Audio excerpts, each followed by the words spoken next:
Help! I'm stuck where the trade left me and I can't get up.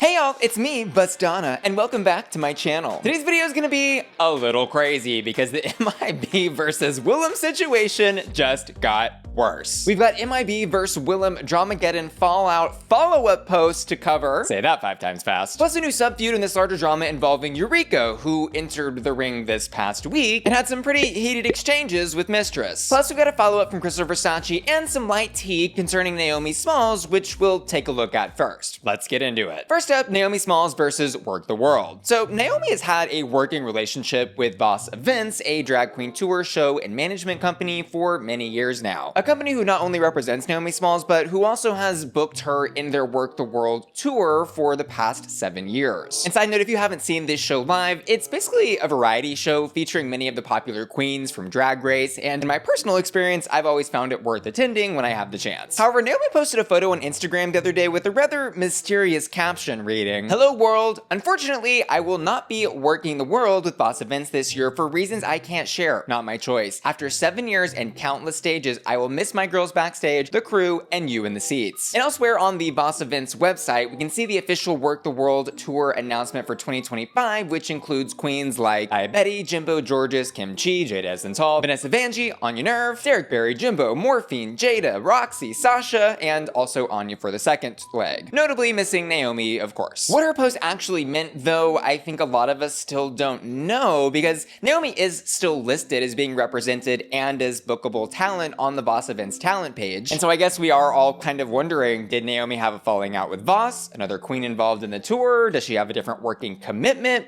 Who knows? And there is, of course, always the possibility that she was just intentionally vague booking with this post in order to get people talking about her and the tour. But that's just a theory. A drag theory. Next up, MIB versus Willam Part 2, the Unauthorized Shequel. So the day after the Mistress Monday Beatup video featuring Willam dropped, Mistress posted this to her Twitter profile. "Woke up to a beautiful floral arrangement from my Drag Race family. What a pleasant surprise. I love you guys so much. Thank you for always making me feel special." Where it's not clear there if she was just trolling with this post to maybe rub in someone's face that she has a good relationship with World of Wonder and other queens don't, or if she was indeed just genuinely expressing thanks with no relation to the situation. But we also saw her announce on her profile that from this moment I'm born again and staying out of drama, with a video of her performing in a club. And where on her Instagram story she posted a screenshot from a TikTok live where she is seen with a fan who has painted her name on the side of his body, where Mistress is promising to behave for the next 4 days, 5 hours, and 12 minutes, writing, "I almost forgot I'm staying out of drama for the rest of July." But oh my god, how quickly things changed, because it got real messy after this. So in my last video we talked about how in MIB's Instagram post promoting her Beatup video, we saw Krystal Versace write the comment,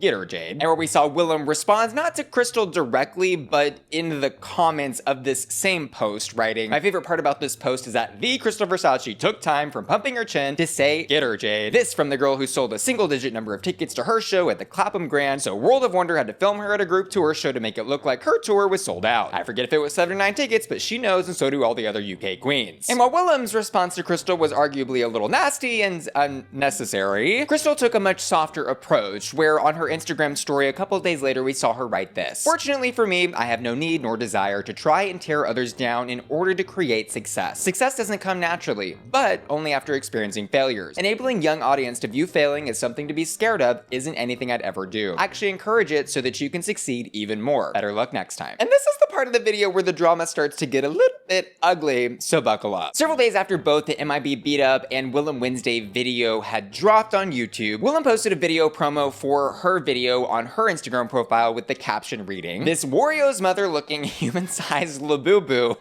tried to book me for her club the same day she put out her video. Clapbacks are for people who yell and need to clap as they say stuff to try and get the point across. This is not that. This is me making sure my narrative is steered by me and not influenced by someone I still have never met. I'm one of the lucky ones in that regard, I think." The link is in the bio. And in that comment section, we see an Instagram user writing, "Why haven't any other RPDR queens come to Willam's defense? Where is Alaska? Something tells me both Mistress and Willam are problematic in the Rue drag scene, but it seems the Drag Race Race girlies prefer Mistress. Where we see Willam responding, something tells me the opposite, cause Sasha Colby, Malaysia, Sugar Spice, Acides, Lucy, and so many others from my world don't F with her. I don't need girls to defend me. I do it fine myself. It's not their drama. I said what I said, and I stand by it. And we're also in this comment section, we see Eureka O'Hara, you found it, enter the ring. In a very lengthy response, Eureka wrote, "Working with Mistress was one of my worst experiences and shadiest experiences. She's a big fat rat.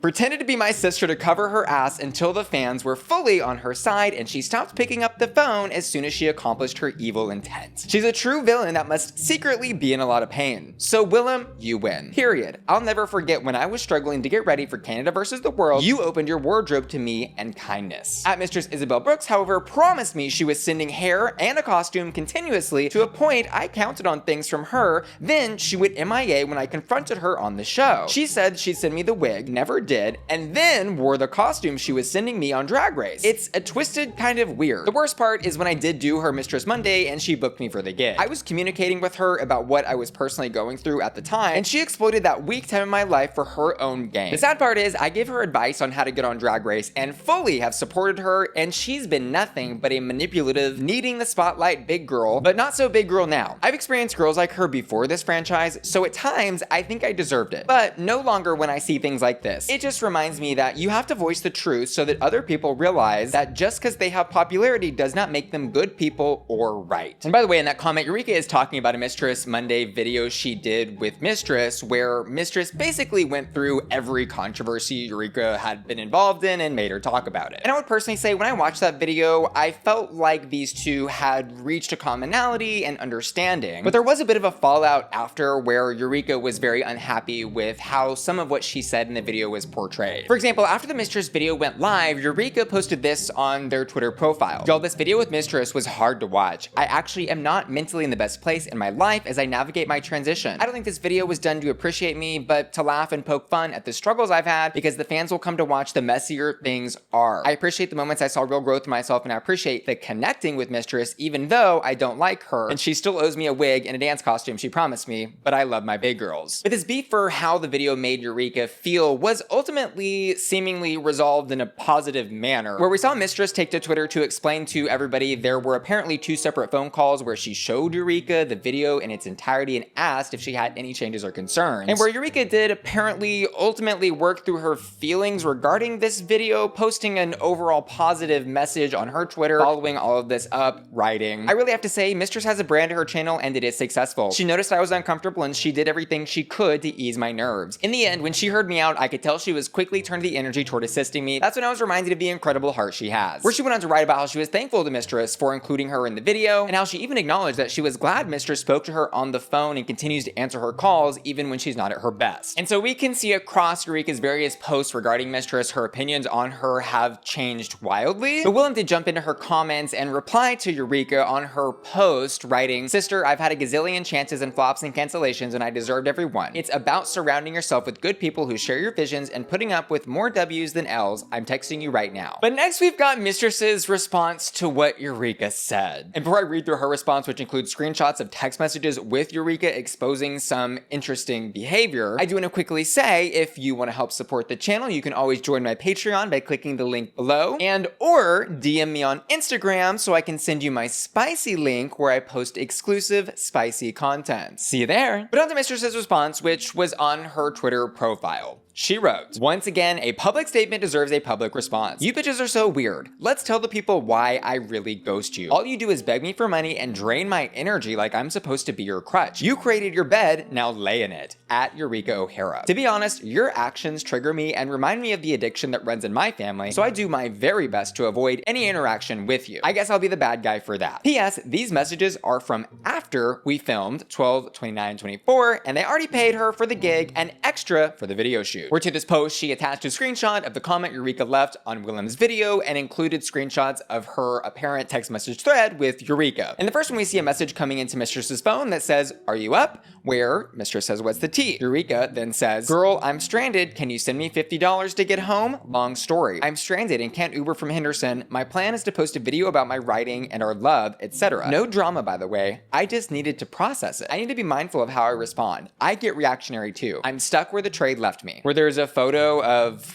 I don't know what this is, some sort of restaurant, I guess. And in another screenshot attached to this post, we see apparently Eureka writing to Mistress, do me a favor, can you cash out me $200? I can return it tomorrow, let me know. Waiting on transfer stuff, it's a struggle during tax season, and the LOL. Help, I'm just being funny, but for real, I get paid tomorrow. I have to use Cash App to help my sister with something. Where then we see a day later, apparently Eureka is sending her a message that says, ignore that, chat after the weekend. And then a couple days later, hey, how are you? And in the final screenshot attached to this post, we see apparently Eureka writing to Mistress, I'm taking care of myself and thinking of you while doing so. Missing the Kiki, hope you're well. I'm in LA, but not at a social place, although you still owe me. AWLG. Oh, a wig. WIG.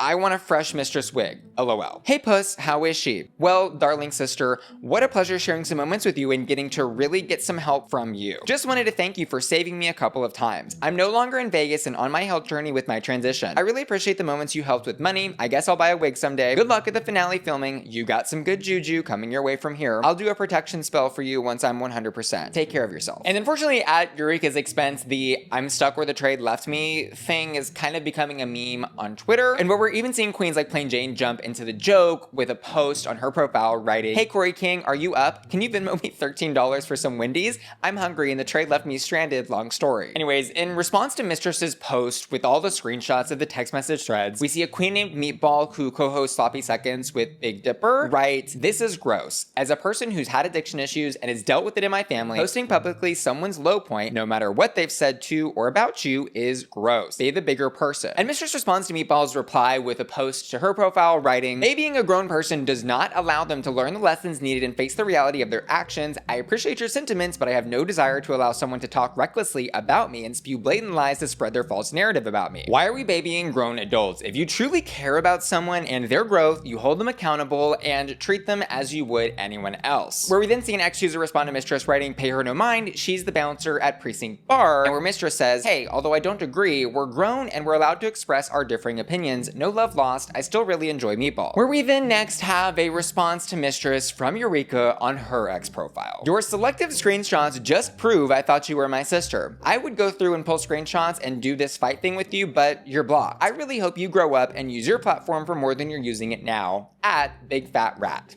Where we see an ex-user responding to Eureka writing, quote, I'm gonna lie about you, and then when you prove I'm wrong, I'm gonna block you and say I have screenshots that I'll never post because I know I'm wrong but can never admit it. Where Eureka responds, she blocked me, so I'm not doing this. I said what I said and meant every word. I deleted our text threads a long time ago because it broke my heart. She knows the truth, stay blessed. And we're in another post where Eureka posted a gif of Britney Spears. A user responded writing, give Mistress her money back, ungrateful B-word. Where Eureka wrote, anything I've gotten from her was returned, trust, including the block. And there are just a couple of follow-ups from Mistress after the Eureka response, where we see Mistress on her ex profile writing, I almost made it. I dedicated 3 days to this, with the screenshot of the I'll behave for the next 4 days post I mentioned earlier. And where Mistress also writes in another post, sometimes I feel like this gotta be the Twilight Zone, where we see Plain Jane responding, sister, I'm short on funds and I need to go back to school shopping. Can you send me some Kohl's cash? Plain Jane, the troll that you are. Help, I'm stuck where the trade left me. And that's the tea, which is all the tea I've got for you today in MIB versus Willam Part 2, the unauthorized Shequel. And please God send help because I don't know if I can take any more of this. This all has gotten so out of hand, and I thought surely my last video covering this topic would be it, but to see Eureka jump in and reignite all of this was something I never expected. And obviously there are some complex topics involved in this feud, like mental health and addiction, of course layered on top of the general need for the queens to feel like they are in the right on both sides of this feud. But as most situations are, I'm sure the truth is somewhere in the middle. Either way, I hope our sisters can work this out, although for this one, I'm not seeing that as a likely outcome, either in the case of Mistress versus Eureka or Mistress versus Willam, but I guess anything is possible. But of course, I'd love to know what y'all thought about all of this down in the comments below. Keep it cute though, and yeah, I'll see y'all in the next video. Thanks for watching, and lastly, I want to give an extra special shout out to